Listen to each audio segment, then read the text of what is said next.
ప్రభువునందు ప్రియులారా, మీ అందరికీ ప్రభువైన యేసుక్రీస్తు నామమున శుభములు.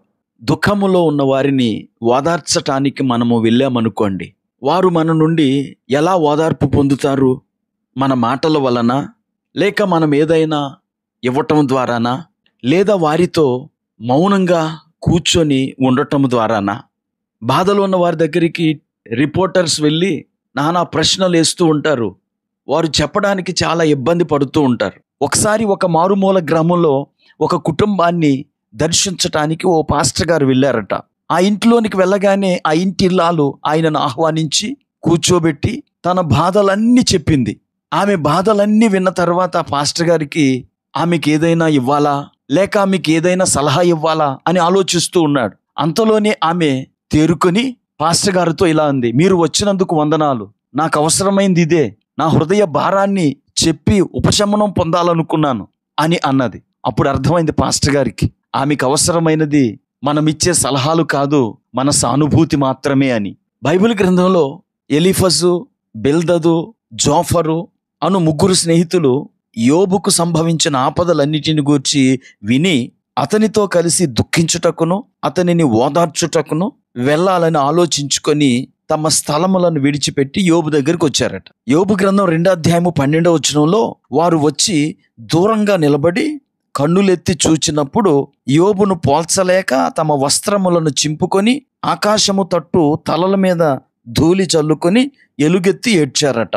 తరువాత 13వ వచనంలో అతని బాధ అత్యధికముగా ఉండెనని గ్రహించి ఎవరును అతనితో ఒక్క మాటైనను పలుకక రేయింబవళ్ళు 7 దినములు అతనితో కూడా నేలను కూర్చుండిపోయారట. వారు అలాగా మౌనముగా ఉండి వెళ్ళిపోయి ఉంటే బాగుండేది, కానీ వారు మాట్లాడటం మొదలు పెట్టారు. యోబుకు ఉన్న బాధ కంటే అధికమైన బాధ కలగటం ప్రారంభించింది. ప్రియులారా, యోబు యొక్క స్నేహితులు యోబుతో 7 రోజులు కూర్చొని దుఃఖించారు, మౌనంగా ఉన్నారు. కానీ ఆ తరువాత వారు మాట్లాడటం, యోబుకు కలిగిన స్థితికి కారణాలను అన్వేషించటం ప్రారంభించి చివరికి వారు ఆదరణకర్తలుగా కాకుండా బాధకు కర్తలుగా మిగిలిపోయారు. ఆ విషయాన్ని యోబు తన స్నేహితులతో మాట్లాడుతూ చెప్పాడు. యోబు గ్రంథం 16వ అధ్యాయం 2వ వచనం, ఇట్టి మాటలు అనేకములు నేను వినియున్నాను, మీరందరూ బాధకే కర్తలు గాని ఆదరణకు కర్తలు కాదు. గనుక మనము ఎవరినైనా ఓదార్చటానికి వెళ్ళినప్పుడు వారు చెప్పేది జాగ్రత్తగా విని ఒక కన్నీటి చుక్కను రాల్చటం ద్వారా, వారి చేతిని మృదువుగా ఒత్తటం ద్వారా మన యొక్క సానుభూతిని చక్కగా వ్యక్తం చేయగలం. గనుక ఎవరైనా తమ భారాన్ని మనతో పంచుకున్నప్పుడు ఆ సమస్య పరిష్కారానికి మనం తోడ్పడాలని కోరుకోవడం సహజమే.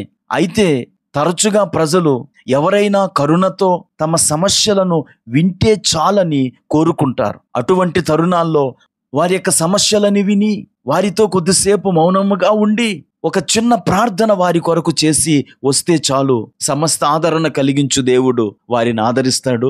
మన యొక్క ప్రయత్నం ఫలించినట్లే. ప్రార్థన చేసుకుందాం. కృపా కనికరం కలిగిన మా తండ్రి, నీకు వందనాలు. ఇతరులను ఎలా ఓదార్చాలి అనే విషయాన్ని మీరు మాతో వివరించారు. యోబును ఓదార్చటానికి వెళ్ళిన వారు యోబును బాధపెట్టి వచ్చారు. మేము ఇతరులను ఓదార్చేవారముగా, ఆదరించేవారముగా ఉండే కృపా భాగ్యం దయచేయమని యేసుక్రీస్తు నామమున ప్రార్థించి వేడుకుంటున్నాము. ఆమేన్.